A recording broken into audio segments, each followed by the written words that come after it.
the corrupt Senzo Mchunu hands over his electronic devices, or rather, the police confiscates the corrupt Senzo Mchunu's devices for investigation.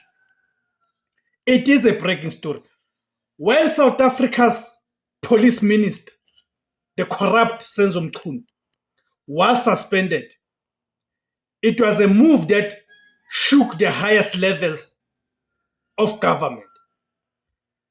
Right, because men did not expect that from the Cyril Ramaphosa. So of course, the expectation was that Cyril Ramaphosa was going to fire Senzo Mchunu. But because Senzo Mchunu is Cyril Ramaphosa's political fixer, he's unable to fire him. He was placed on immediate leave